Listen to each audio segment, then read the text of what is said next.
Hello everybody, so now it's time to put the skills we've practiced into action to create a repeatable tile. This will all come to explain itself towards the end, so at the moment just follow what I do. Starting off with an A4 piece of paper. In the middle area, so something like this, draw a William Morris style design. The only rule here is you must not touch the edge of the paper.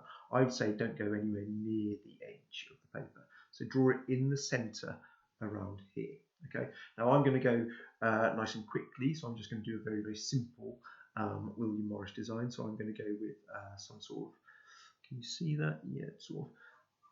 I'm going to go with some sort of plant like this.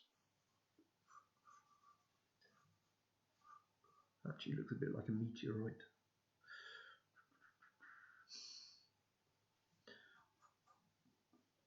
Again, making sure I don't press hard with my pencil.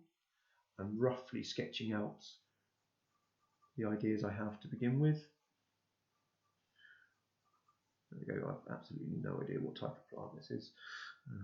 It's one I've invented.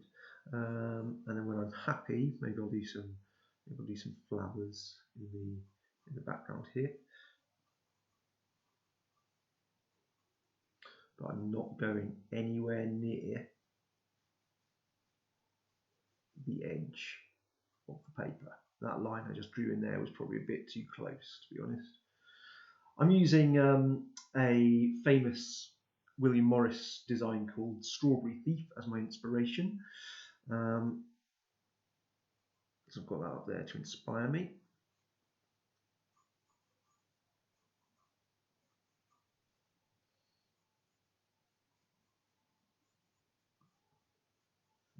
There we go. Just roughly marking this out at the moment. I should really have some vines in here because there's all sorts of vines on William Morris's stuff. So I'm going to pretend that the stalk for this plant comes behind this weird leaf thing and curls around here.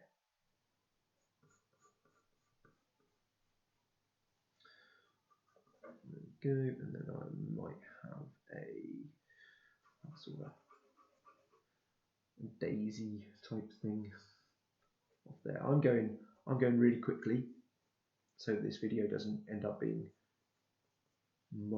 masses of time. One more of those in there. There we go. Good. Okay, so there's my basic plan. Okay, might put a bit more detail on these parts. But there we go. Right. What I will do now is just go over these with a black pen.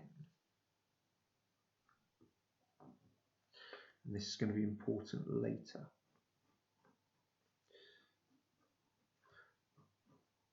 So obviously if I want to make any changes, the time to make them is before now, because now I'm going with my black pen. I can't change this.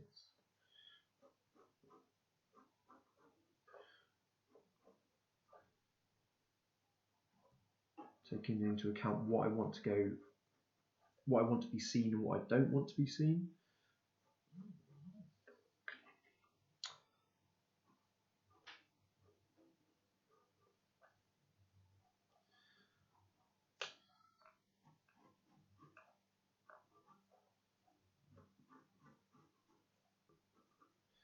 Again, I'm going as fast as I can here.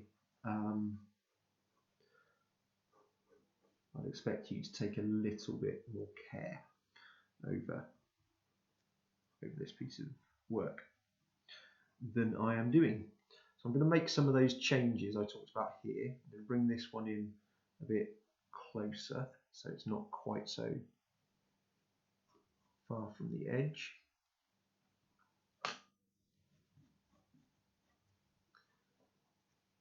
Sorry, no, so it's further from the edge.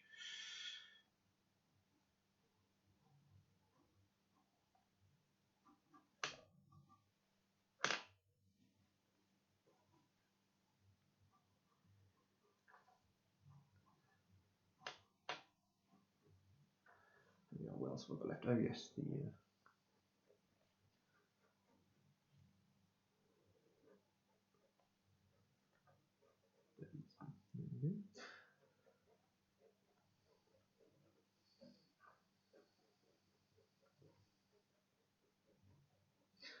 don't put any colour in at this point.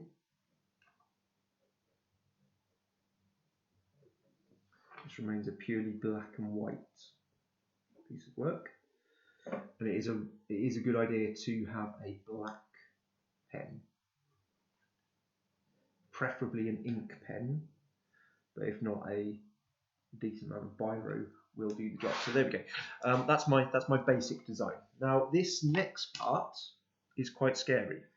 What we're going to do is cut this in half. Now we need to do that as accurately as we can.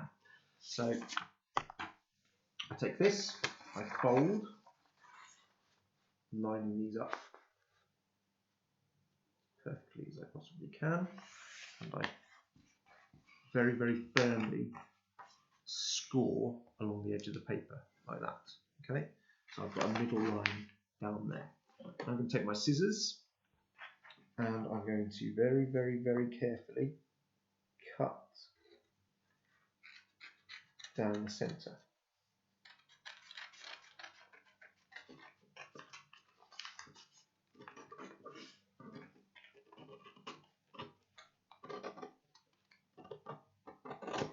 Okay, now what I need to do is put that and that together like that. Okay, and I need to line up the edge of the paper. But before I do that, I'm going to flip this over like that. So I'm working on the back now. I'll now take some tape. Bear with me while I find the end.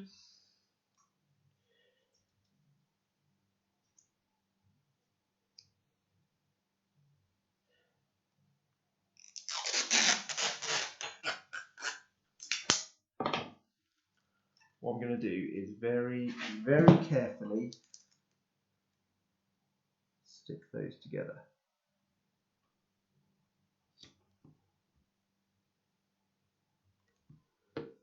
Like that. Okay.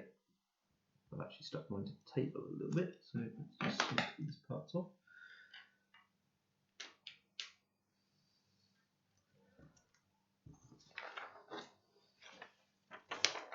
And those parts. Like that. And there we go. So, oh, upside down. So, I've reversed, or I've, if you like, I've flipped the sides of the paper. Now, the next thing I'm going to do is scary again. I'm going to fold this in half this way. And I'm going to very, very carefully fold along here and along here.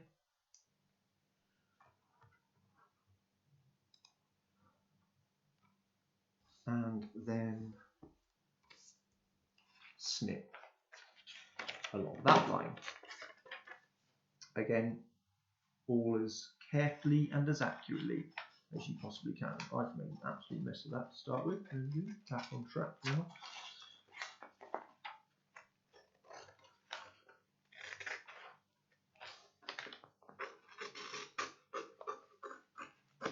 Good. There we go, like that. And then, with this part above this part, this part above this part, what we can then do is flip over, both together.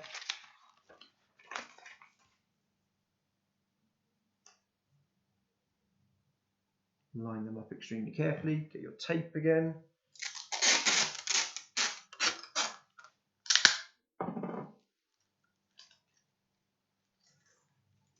And as carefully as you can.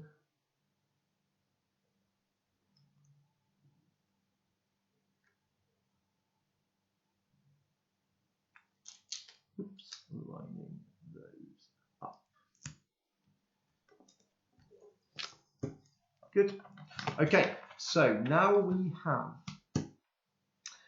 a repeatable tile. I can draw whatever I like in the centre here. That doesn't matter. So I can fill up this area with another, let's go for, what should I do? Let's go for, let's keep it simple. Let's go for another flower in the middle here. There we go.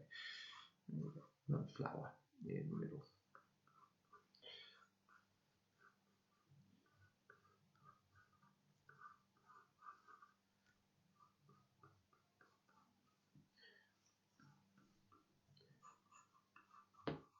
Okay, so I can go with another flower in the centre there. Gonna just outline that as quickly as I possibly can.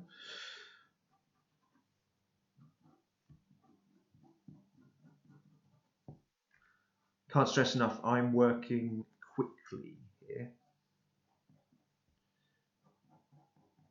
You'll need to be a little neater than I am.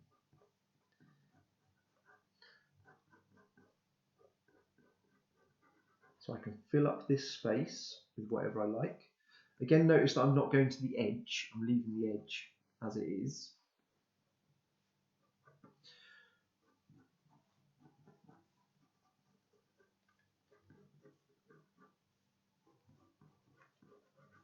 Okay. Terrible drawing of a flower. But if we look at this top right hand corner here, I'll move it so you can actually see it. If we look at this top right hand corner here, you can see that that top right hand corner there would line up with this corner here. This corner here. And this one would line up here. It all connects together. Very, very clever. Very, very clever indeed. This side lines up with this side with this side, this side with this side, this side with this side. So you could create a number of these and put them in a big, like a big tiled pattern. That will be the end of the project this far, because I would be very surprised if any of you had a photocopier at home, because the next thing to do will be to bring these into school when we're allowed back at school, and we'll photocopy them and we'll put them into a big grid of 4. So yeah, there we go. That's your William Morris repeatable tile completed. Well done.